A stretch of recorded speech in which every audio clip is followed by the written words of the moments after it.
Hello, my name is Althea Duberry KB, and today I'll be talking to you about race justified as social inequalities as a natural. It's okay. Okay, I'll go next. My name is Tammy Muzzy, and today I'm going to be discussing the myth about race is a modern idea. Okay. And I am Devanya Barnes, and I will be discussing colorblind. Will if are we ready for a colorblind society, or will that end racism? Okay. All right. So, Alfie, you want to begin? Okay. Okay. From what I've researched from the resources that they gave us, let me start reading. According to the PBS documentary, the Power of an Illusion. Race is the Power of an Illusion. Race justified social inequalities as a natural. It was stated as the race concept evolved, its justified extermination of Native Americans, exclusion of Asian immigrants, and the taking of Mexican lands by a nation that professed the belief in democracy.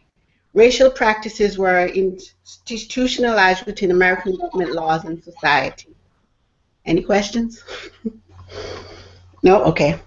The meaning of social inequality is the extension of unequal opportunities and rewards for different social positions or statuses within a group of society.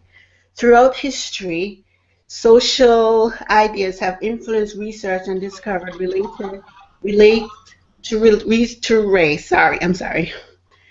Science emerged in the late 18th century and helped rationalize social inequalities and justify discrimination and laws, which are race, science, and social policies. Any more questions? Okay.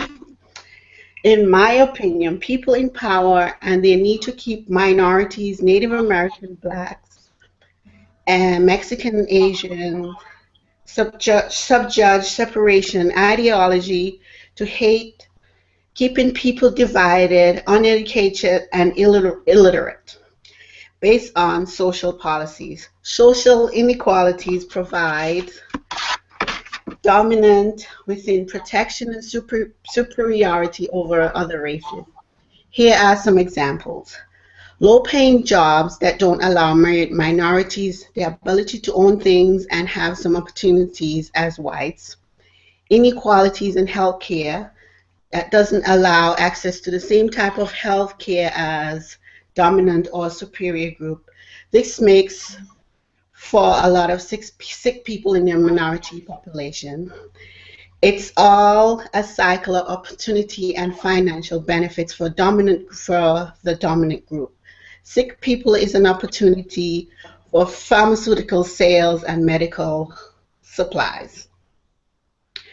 Another example is policies that promote inadequate zoning laws that allow an unnecessary amount of liquor stores, fast food restaurants, and the sales of unhealthy foods and in lots of corner stores, and an increased amount of snacks in terms of sodas, chips to a minority neighborhood.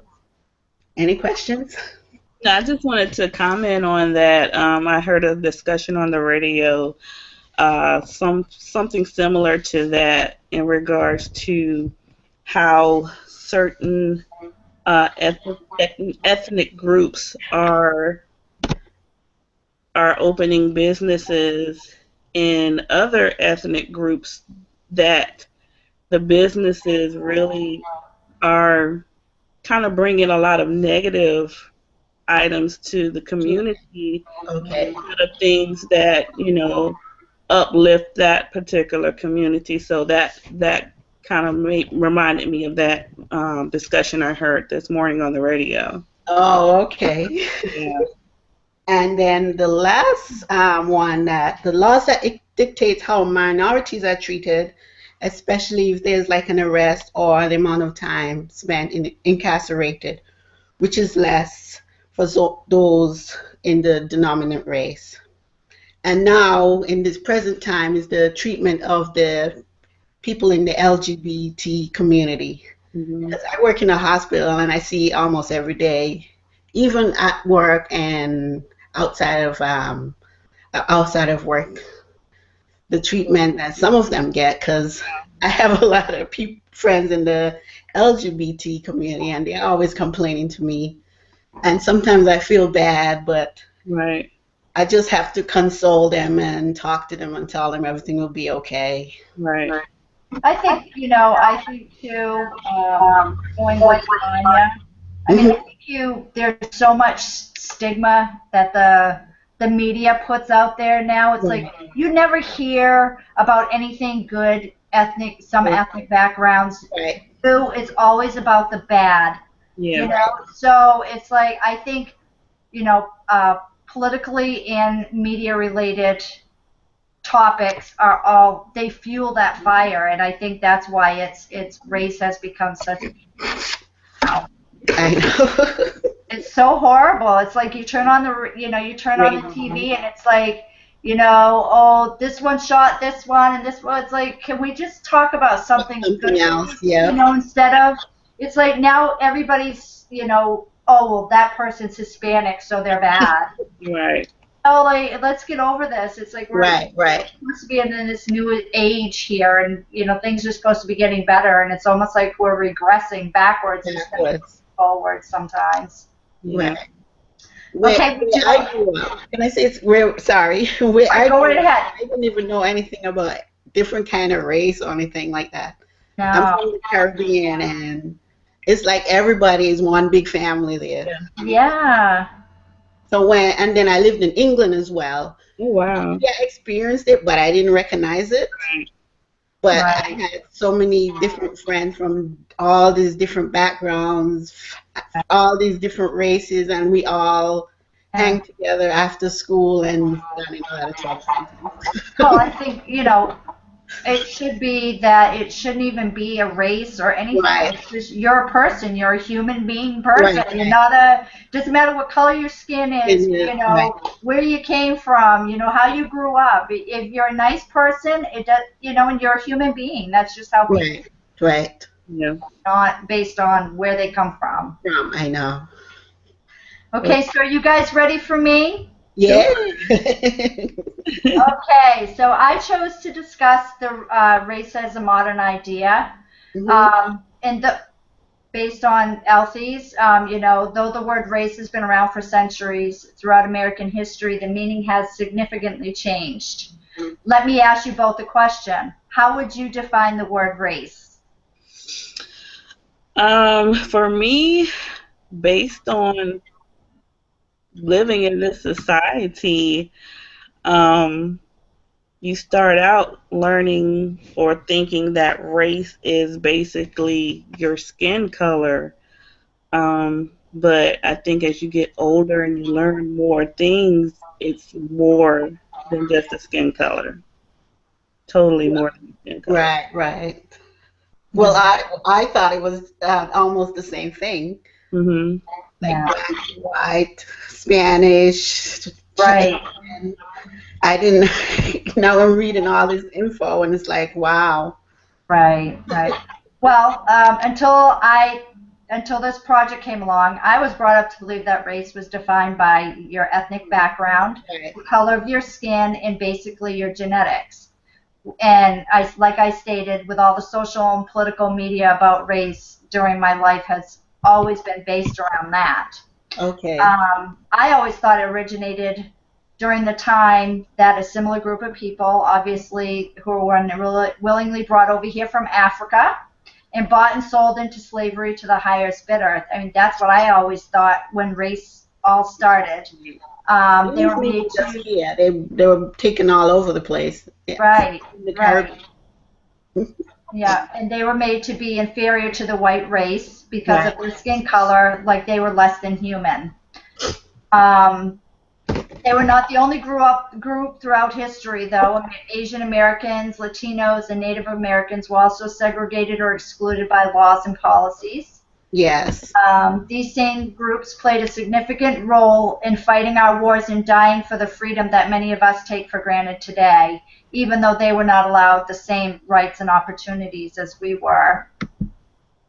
And I'm saying we were because obviously I am white and I feel horrible. You don't have to. It's like, what were we thinking? You don't have to. They were not and because of this project, I now know that race dates back to ancient times, and they categorize people because of religious beliefs, languages, class, and status in society. And I said, do you feel like me and believe that looking at the world today that we have not evolved as much as we'd like to think we have? I do. I really think, it's like I was brought up believing, race was your skin color, where you came from, or whatnot. But you watch the news today, and there are a lot of, different things. You look at ISIS, and you look at, some radical Muslim groups. I mean, that's religious behavior that they're, Right. So I mean, in some ways it's still back there, but we don't segregate people because of those reasons. Right.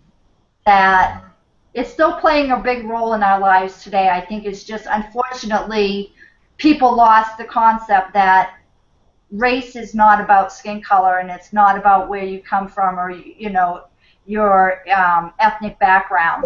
Right. I think maybe if we got back to that stuff, and not just segregated people, like, I don't even understand, let's just all live together. Together as one. Right. Okay, it's all yours, Devanya. Right. Good segue into my topic and a colorblind society. Thinking about that, I don't think that's a good idea.